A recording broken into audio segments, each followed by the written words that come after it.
खटिया के पार्टी पर ऐसन पार्टी पर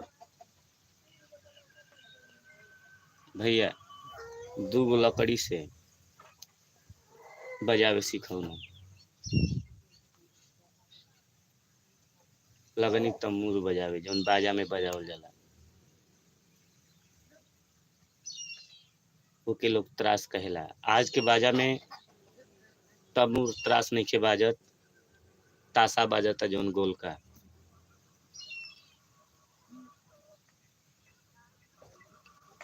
भाई हो हारमोनिया पर गत दिल के अरमा पहले सीखनी, सारे गामा सीखनी,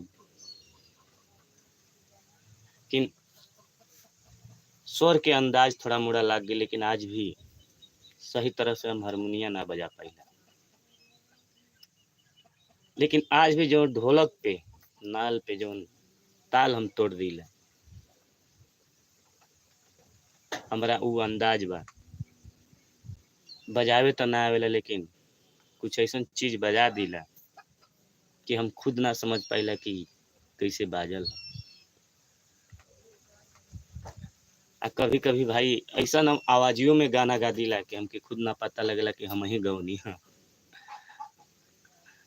रहो सबे इस संगीत ह, ई आवाज में जो जादू होला ना, ये आदमी के मुंह भी देला।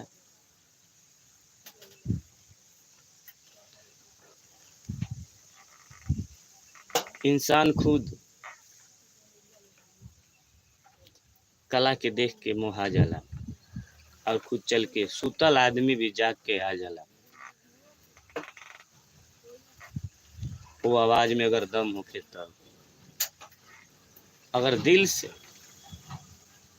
प्राकृतिक के लेके वो प्राकृतिक के आवाज में अगर गा दो, कुछ न कुछ जरूर हो जाए। प्राकृतिक के तौर पर अगर गीत गावल जाए भाई तो, लेकिन आज के जमाना में कहाँ कोई गावता। जैसे कि एगो गीत मोहन भैया गौले बाने की ओकर शेर बोले बाने, अरे बिरहिन जोगिनिया बना गईले बालम, और दिल में हमारा अगिया लगा गईले बलम, अरे हमसे मुंह मोड़ के अकेले घर छोड़ के,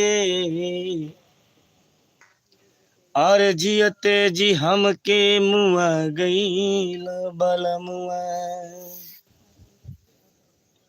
उनकरा नहीं तो ना गा पौनी, लेकिन एगो भाव तो हम बताई देनी।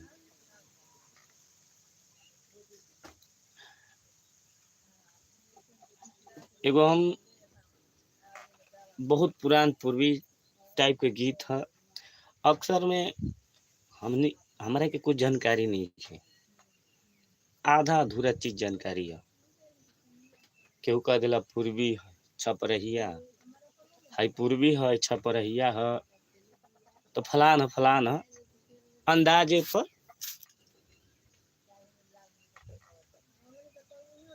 एगो गीत है जिंदगी समय के तौर पे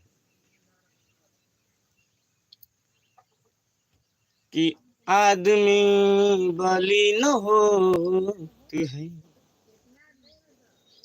समय हो तू बलवान,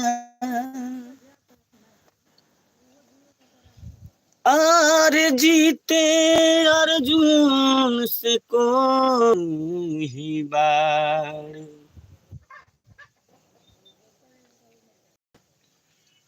ए भैया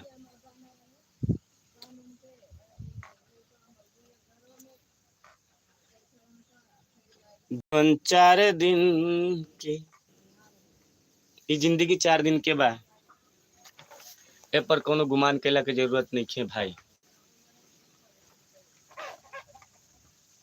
हर जीवन चार दिन के कोरोना गुमान भाई जी,